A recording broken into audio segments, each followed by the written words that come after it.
Good evening, children. I hope you're all okay. It's time for 7 Dead Rats chapter, which is on page 184 in Mrs Frisby and the Rats from NIMH. Now, you will remember that yesterday Billy Fitzgibbon, the farmer's son, has caught Mrs Frisby in a colander. So we shall find out what happens next. From a bird cage, Mrs Frisby watched the Fitzgibbons eat dinner. There was dinner for her too: breadcrumbs, cheese, and bits of carrot on the floor of the cage, along with a small bowl of water. The cage had been occupied until a few months before by a yellow canary named Porgy, who had lived in it for 5 years and then died of old age. To get her out from under the colander, Billy had slid a piece of cardboard beneath it, pinching her foot sharply in the process so that it hurt when she walked. She had been transferred first to a shoebox. "Can I keep it?" Billy had asked his mother. "What for? It's just a field mouse." "For a pet, I like it." Billy had tried to look at Mrs Frisby through some holes he had punched in the top of the box, but it was dark inside. "I suppose so, for a few days. You'll have to feed it." "I think I'll put it in Porgy's cage. I can't see it in this box. It must be hungry. It was trying to eat Dragon's food. Dumb mouse. It might have been killed." No one had noticed the small torn piece of paper at first, and then Mrs Fitzgibbon had absently picked it up and tossed it into the wastebasket. A few days, Mrs Frisby felt sick. And after a few days, then what? Would they let her go? Or would Billy plead for a few more? But even if they did set her free, her children were alone. The rats were coming tonight to move her house. Why had Billy picked a day of all days to sit on the stool? She had not the heart to eat the food that lay on the cage floor. She felt like weeping. Paul came in for dinner, followed by his father. He looked at her in the cage. "Why don't you let it go?" he said to Billy. "Poor little thing, it's scared to death." "No, it's not. It's just not used to the cage." "I'll bet it'll die." "I'll bet it won't." "You can't put wild animals in cages. You have to catch them when they're babies." "They do it in zoos." "Yeah, but they know more about it. Anyway, a lot of those die too." "It's strange that it wasn't in here at all," said Mrs Fitzgibbon. "It's strange that it was in here at all," said Mrs Fitzgibbon rather. "I haven't seen any signs of mice. I didn't think we had any." They sat at the table and Mrs Fitzgibbon served the stew. It was a long, square-cut farm table, big enough to feed, besides the family, the 4 hired hands who would be working with Mr Fitzgibbon during the planting and harvesting. The Fitzgibbons sat together around one end of it. Mrs Frisby's cage hung from a metal stand in the corner on the opposite side of the room, quite high up, so that the floor where she crouched was above their heads. She could watch them, looking down, but if she retreated to the far side of the cage, they could not see her, nor she them. She kept hoping that Paul would resume the argument with Billy and win it, or at least convince Mr or Mrs Fitzgibbon that they should let her go. But Paul was now busy eating. So, moving quietly, she crept to the back of the cage. There was a sliding door halfway up the side, which Billy had lifted to put her in. Remembering Nicodemus's story, she looked at it, wondering if she could climb to it, if she could get it open if she did. Not now, but later, when they had left the kitchen, maybe. But it looked quite big and heavy. She thought about her children again. Surely, when Justin had waited a little longer, he would realise that something had gone wrong. He would go and talk to them. But what could he tell them? "Children, your mother went into the kitchen with Dragon and she hasn't come out." No.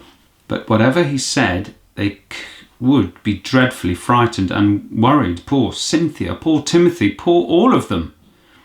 She had one small satisfaction. Dragon, who had been admitted after she was safely caged, had eaten his bowl of cat food greedily, sleeping powder and all, purring as he licked the last scraps from the bottom.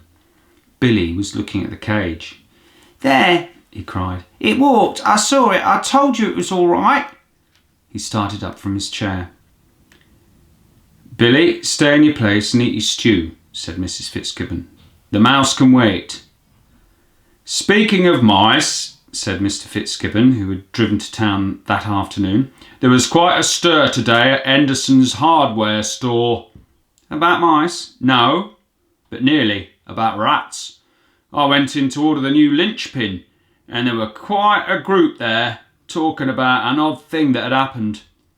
It seems that 6 or 7 rats got themselves electrocuted there a few days ago. Very strange. Henderson sells motors. He has a whole shelf of them. The rats, for some reason, had got onto the shelf. He says it looked as if they were fooling with one of the motors, trying to move it." "Oh, that's a new one," said Paul. "Rats stealing motors."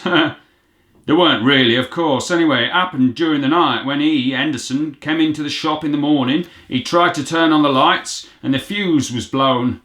He found the rats all grouped around the motor.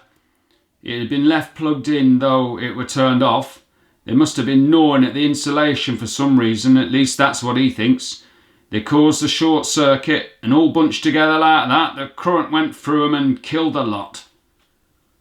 "Well, pretty good kind of rat trap, I'd say," said Miss Fitzgibbon. Mrs Frisby was now listening to the conversation very closely. Dragon had stretched out on the floor, looking drowsy. Mrs Frisby heard Mr Fitzgibbon say, "Wait, that's only the beginning. It seems the local weekly was hard up for news. They heard about it, and then they sent their reporters over." Fred Smith, said Mrs Fitzgibbon. "Yeah, Fred Smith," said Mr Fitzgibbon. "He wrote a little article about it with the headline, 'Mechanised Rats Invade Hardware Store.' Something like that. Well, it attracted more attention than he expected. The next thing they knew, believe it or not, the federal government got into it. They sent a squad over there from the Public Health Service with a truckload of equipment." "What? Just on account of 7 rats?" said Paul. "They should send a truck over here. We've got more than that." "That's just what I said," Mr Fitzgibbon went on. "And you know, they're going to. I was joking, of course, but the man in charge of the group didn't take it as a joke at all. He wanted to know where the farm was, how far away, how many acres, what I raised, how many rats I thought there were. He acted really interested. Seems they wanted to examine the dead rats at Henderson's, but they couldn't. He'd already sent them to the town dump, and they were incinerated." "Well, I never heard of such a thing," said Mrs Fitzgibbon. "All that fuss over a few dead rats." "I have," said Paul, "and I bet I know what they're after." "What?" "They think the rats have rabies. They don't like to say so because it makes people panicky." "What's rabies?" asked Billy. "A disease," said Mr Fitzgibbon, "a very bad one spread by animals. You know, Paul, I think you're probably right. That would explain why the Public Health Service is in it. Epidemic control. Anyway, they're planning to check on the rats all over this area."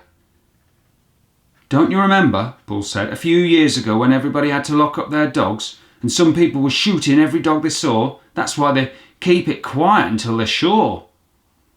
And another thing, they taught us in the vet course at school that when an animal starts acting strange, it may be a sign of rabies. Well, chewing electric wires, that's strange enough, isn't it? And they think some rats here might be infected?" Mrs Gibbons sounded worried. "I suppose they must," said Mr Fitzgibbon, "though they never mention rabies at all." "When are they coming?" "Day after tomorrow, Saturday morning. The man in charge, a doctor somebody, he said that they had some more checking to do in town tomorrow, and they're coming with an extermination truck. Cyanide gas, I think." "Well, I can tell them where to look," Paul said. "Me too," said Billy. "Under the rose bush."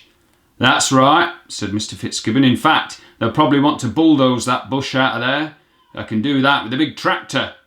"Bulldoze my rose bush," said Mrs Fitzgibbon indignantly. "They will not." "Look at it this way," her husband said. I've got to get rid of those rats anyway. I'd already decided to. They're stealing too much feed. Seeds too, more all the time. If I paid an exterminator to do it, he'd charge a couple $100. If the government will do it free, why shouldn't we let them? Well, said Mrs Fitzgibbon, still not soothed, then you can spend the money to buy me some new rose bushes then. Ah, well, yeah, that's just what I had in mind, Mr Fitzgibbon said with a smile. And maybe some lilacs too. Mrs Fitzgibbon had always wanted a lilac bush. They were her favourite shrubs. Mrs Frisby did not believe at all that it was rabies the men were looking for. She wished Mr Fitzgibbon had been able to remember the name of the Dr. Somebody. And now she had another urgent reason to get out of the cage. Somehow, she had to warn Nicodemus. Dragon slept on the kitchen floor. So that's the end of that chapter, children. Tomorrow we shall read a chapter called Escape. I shall show you that picture up close tomorrow. Well, that's it for tonight. I hope you have had a lovely day and perhaps even got into the sunshine. God bless. We're still missing you, everyone at school. We've been talking about it on the emails to each other. But we hope you have a lovely Easter holidays, and don't forget to say your prayers. We haven't been able to go to church today, have we? So that's very strange. But there we are. Say your prayers for your family and your loved ones. And remember, keep those hard-working NHS staff in your thoughts and prayers. Okay? God bless, and see you tomorrow.